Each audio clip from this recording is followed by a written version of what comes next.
Seattle, the Los Angeles Raiders taking on the Seahawks there. In the AFC East, the Buffalo Bills ended Dan Marino's string at 30 straight games with at least one touchdown pass. It was the Bills 27, Marino nothing. Dan on the day was 13 of 28 for 165 yards and 3 interceptions. Meanwhile, Jim Kelly was red hot. Let's tune in and listen to Van Miller of WBEN. Kelly goes to the shotgun here. One of the times he's going to run out of this berth, waiting for the snap, back to throw, looking, throw toward the end zone, and it's caught by Burkett! Touchdown! Oh, what a great catch by Chris Burkett in the left open corner! Personally, I think it was my best game ever I ever played.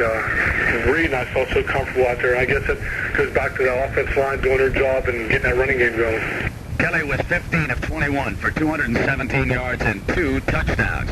Now, that is the first time that Buffalo has swept Miami since 1966. Meanwhile, the Jets kept pace in the AFC by beating Cincinnati 27-20. They did it on a blocked field goal. Rich Miano scooped it up and went 67 yards for the score. Barry Bennett roared in and blocked the kick by the Bengals. And it was Indianapolis 51, Houston 27. Eric Dickerson, 27 carries, 136 yards, and 2 touchdowns. And so right now, the Colts, the Bills, and the Jets are deadlocked atop the AFC East. We'll be back to take a look at the NFC in just a moment. Great comeback late this afternoon by the Washington Redskins. They were scoreless and trailing the Giants 16-0 at the end of the half. Then in the second half, led by quarterback Jay Schrader, they rallied to pull it out 23-19, outscoring the Giants in the final 30 minutes 23-3. The Redskins badly needed that game as they hoped to wind up with a home field in the playoffs. It was the Los Angeles Rams 35, Tampa Bay 3. Vinny Testaverde came in a wrap-up performance for the Buccaneers. He was intercepted once, and the Rams marched in for a touchdown. St. Louis 34, Atlanta 21. Another big day for Neil Lomax as he throws for 369 yards and 2 touchdowns as we tune in Brad Nessler of WSB. Lomax out of the shotgun, drops the throw, set, fires long, got a man open, and a touchdown, St. Louis, Troy Johnson.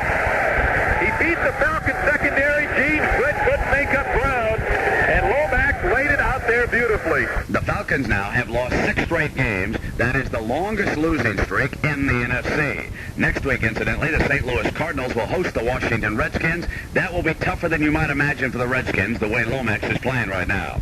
The Chicago Bears run their record to 9-2, the best in the NFC, at least for the moment. Kevin Butler booted 3 field goals for the Bears. Jim McMahon was 16 of 27 for 195 yards and 1 touchdown pass. And the Bears, well, they did block 2 field goals. And next week, a big one up in the Twin Cities. They will play the Minnesota Vikings in the Homer Dome, but I guess it'll be the Touchdown Dome next weekend. New Orleans 20, Pittsburgh 16. 21 years, and the Saints finally will wind up with a winning record and head toward the playoffs for the first time in the history of the franchise. This is the only team in the NFL that has never played a single playoff game. The Saints scored 17 points against the Steelers off 5 turnovers. Back to take a look at the overtime game, but right now let's pause for this word. Now that The Philadelphia Eagles went up 3 touchdowns on the New England Patriots with only 10 minutes remaining. The Patriots rallied, tied the score. They went into overtime. Tony Franklin missed a couple of field goals, one late in the fourth quarter and one in overtime for the Patriots. Then it was Paul McFadden's turn for the Eagles. Here's Merrill Reese of station WIP. Celtics are spotted at the 28. The game on the line. The ball is spotted. The kick is away. It's long enough. It's good. The game is over. They're mobbing Paul McFadden. And the Eagles win it 34-31. Randall Cunningham was 18 of 31 for 314 yards. Meanwhile, Tom Ramsey threw for 400 yards in a losing cause for the Patriots, who are now 0-10 in the history of this club in overtime games. So that wraps it up here. Time now for the second half, the Browns and the 49ers. And let's send you back to Jack Buck. Jack? Well, John Dockery, you were scratching your head earlier, wondering why.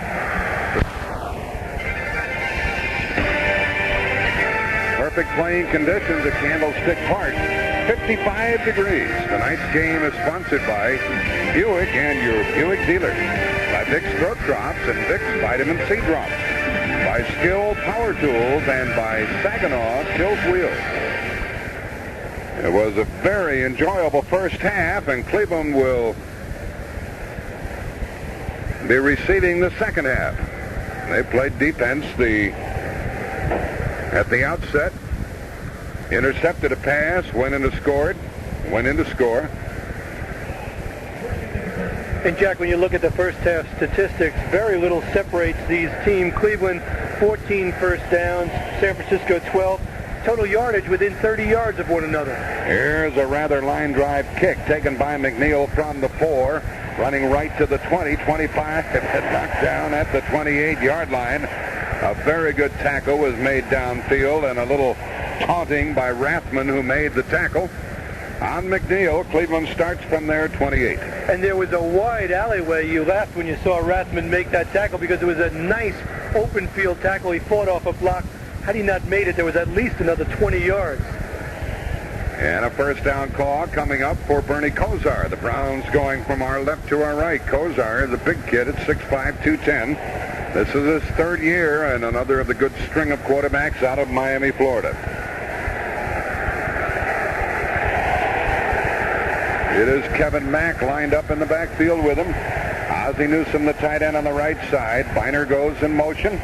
Kosar delays the ball and gives it to Mack. He's across the 35 to the 36-yard line. And sometimes at the start of the second half, as Haley made that tackle, you can tell what the team has in mind. They might think they can run the ball, and it appeared that way in the first 30 minutes. You know, Jack, they had found their running game last week, but I'm not so sure they can tonight. When you look at the net yards, the rushing yardage for both teams, neither team has been able to run the ball.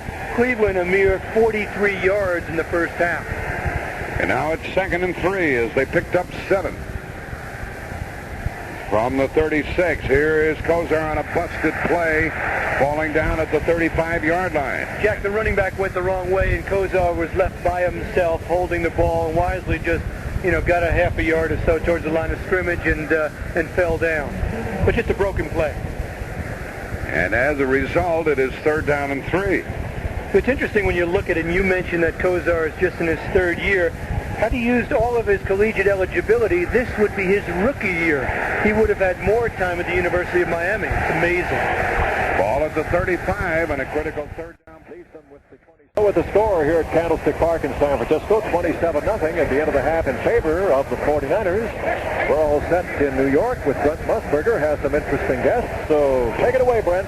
All right, Don, thank you. Well, there was more excitement down in New Orleans today. The Saints have won 9 straight games. They trailed the Green Bay Packers.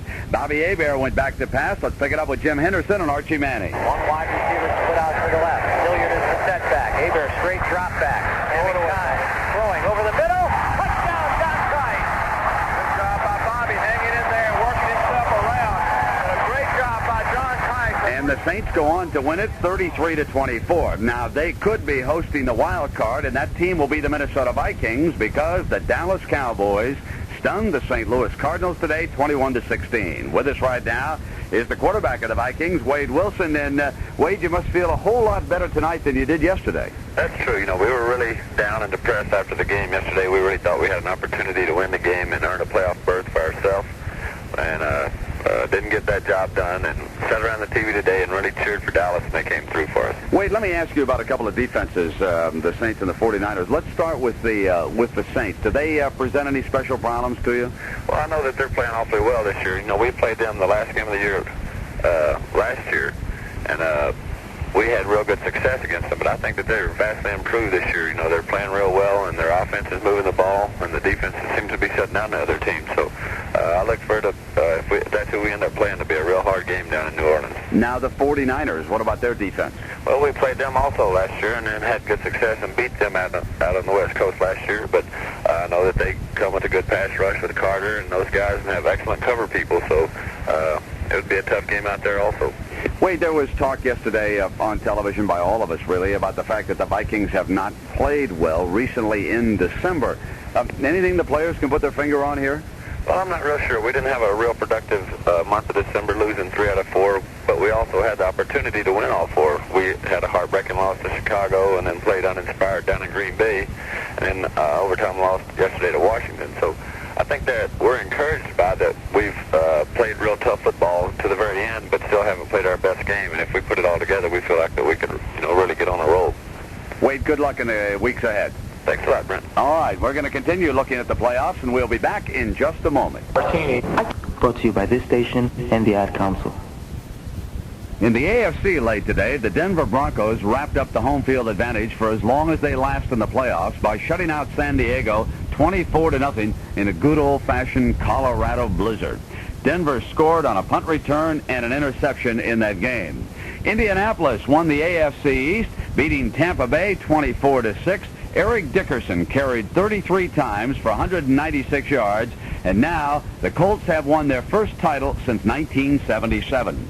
The Seattle Seahawks were ambushed by Kansas City 41-20. That cost the Seahawks the home field advantage in the upcoming wild card game. But they did have Steve Largent set still another landmark. Here's Pete Gross of station KIRO. Seahawks first down and 10 at the Kansas City 47. The Chiefs now are back to playing a 3-4 defense as Largent goes in motion toward the right. Craig back to pass. Blitz coming. Craig throws short. He's got a reception by Largent, who makes the catch and now becomes the all-time career receiving leader in the National Football League. That was number 751, smashing the record held by Charlie Joyner. He caught one more after that, so it is 752 for Largent and counting. But Steve and the rest of the Seahawks will have to go down into Houston next Sunday to play the Oilers. The Oilers wrapped up the home field advantage for the wild card game, holding off Cincinnati 21-17. Quarterback Warren Moon passed for 280 yards. He's with us now, and Warren, congratulations on winning not only the wild card, but the home field advantage for Sunday. I tell you, we were very gratified. It's been a long, tough season with everything that's gone on this year with the strike and everything, but we've held together as a team, and we had the opportunity today. It was in our own hands, and we went and got it.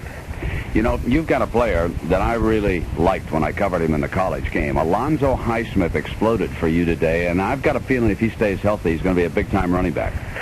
I said all along, people have been wondering why we haven't done more with him, but he's coming along slow because he missed so much of the season. But I said when he first got here, he was going to be most valuable for us at the end of the year when he learns everything and he gets into the offense, and that's what he's doing right now. He's coming into his own as a running back and a receiver, where at first we were using him mainly in blocking situations, but he's valuable for us now going into the playoffs because he's fresh, he's eager, and he knows the things we're doing now.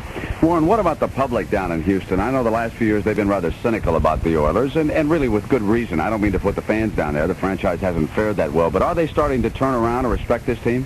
I think they are, and I think all they want to see is consistency out of us, and we're starting to play a little bit more consistent, which is going to help bring some of that respect back, and it's going to help bring our fans back into the stadium and try and get the media off of something, too. Now, tell me about the Seattle Seahawks defense. What problems will they present in this game? Brent, I really don't know a whole lot about them because I've never played against them, and we haven't watched them on film this year, but I know they're an aggressive defense. They've got two defensive ends that really put a lot of pressure on you, and they've got a great secondary led by Kenny Easley, a Pro Bowler just about every year he's been in the league. But I really don't know exactly what they do defensively as far as their scheme, and I'm going to really get down to work on the film tomorrow, and I'll try and get an early start on them and try and see as much as I can of what they like to do. That's really ironic. You played college football up in Washington, and I know there was talk about you someday going up to the Seahawks as a quarterback, and here you are getting ready for the first time. I had no idea you hadn't met them in a game.